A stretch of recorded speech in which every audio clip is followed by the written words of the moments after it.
It's Friday morning. Your phone vibrates with a direct deposit notification. Your income has arrived. Nothing special, just what was expected. During the day, the money is still there. The account shows a number that feels comfortable enough to avoid immediate concern. By late afternoon, a few automatic charges go through almost unnoticed: housing, insurance, credit cards, subscriptions that barely register anymore. Everything is planned. On Saturday, the routine continues. Groceries, fuel, a meal out, nothing excessive, nothing that feels irresponsible. Each decision makes sense in the moment it happens. By Monday, the balance doesn't stand out as much.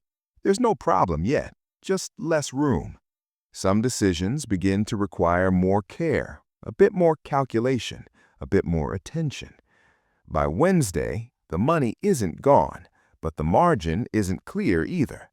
Each choice requires a brief pause, a quick glance at the account, a mental adjustment. Nothing went wrong, nothing spiraled out of control, and yet the feeling is familiar. The money came in, life moved forward, and somehow it feels heavier than it should. For many people, this is what a functional financial life looks like. Bills are paid on time, income arrives, the routine is organized enough to avoid chaos, there's no sense of absolute disorder, nothing is obviously out of place. It's a common adult life: work, commitments, responsibilities. One month pulls the next along, and everything keeps moving. Still, there's a constant weight behind every decision. Each financial choice demands too much attention. Thinking before spending becomes a habit. Delaying becomes a reflex. Planning turns into a permanent necessity, not a temporary strategy. It's not a lack of organization. It's that keeping everything running requires continuous effort. In theory, this makes sense. When money is tight, caution feels natural. When the margin is small, thinking twice looks like maturity. Most people aren't wrong to behave this way. In fact, this kind of caution is often seen as responsibility. What stands out is something else. Even when nothing goes wrong, the feeling of relief never fully arrives. The system works, but only while it's being constantly watched, as if any distraction could trigger a problem that hasn't happened yet, but always feels close. Over time, a quiet question begins to surface, rarely spoken out loud. If everything is working, why does it feel so exhausting to keep it working? The most common answer appears almost automatically. There isn't enough money. The cost of living has gone up. Income didn't keep up. If a little more came in, this pressure would ease. This explanation doesn't come from ignorance. It comes from lived experience. When something tightens, money is usually the first suspect. And in fact, when income increases, something does change. It might be a raise, a bonus, extra work. The source doesn't matter much. The initial effect is similar.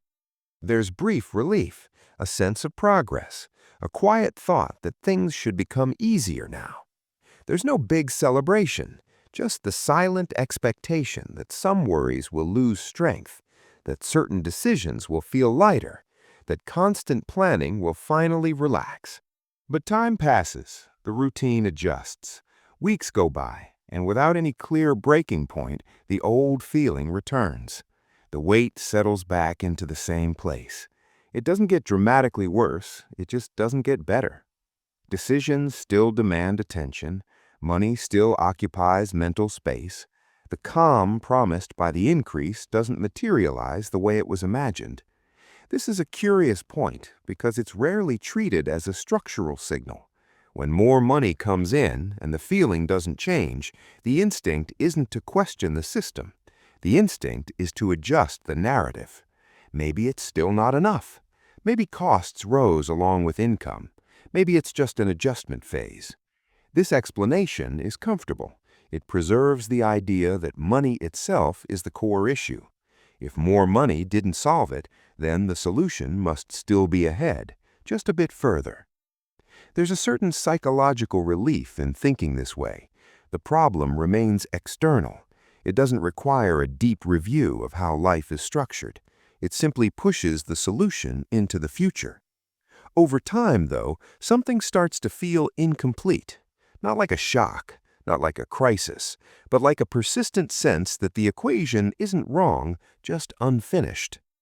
If income increased, why didn't the margin appear? If money came in, why did the feeling of fragility remain? At this point, many people try the opposite move. If earning more didn't solve it, maybe spending is the problem.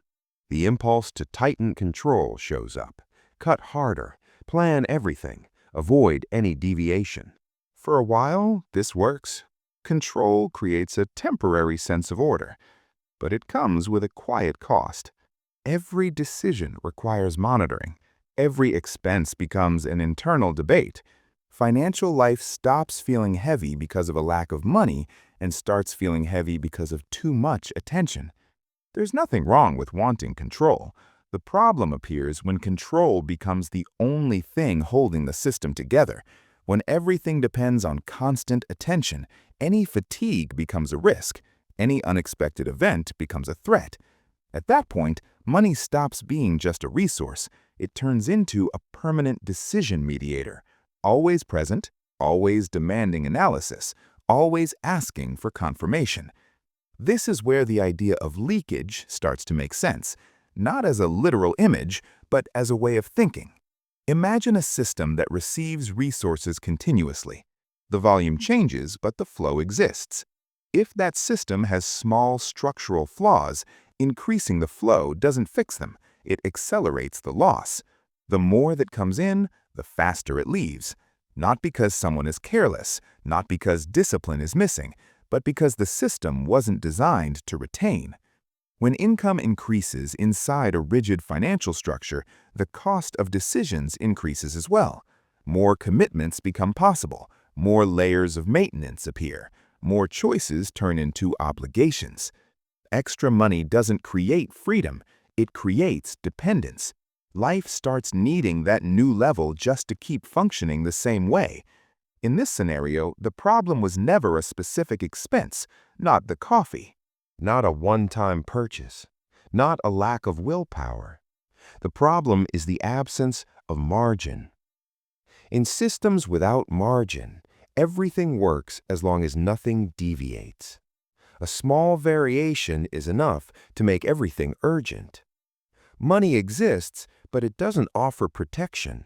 It only keeps the system standing while it's being actively managed. Cutting expenses inside this kind of structure doesn't create freedom, it creates tension.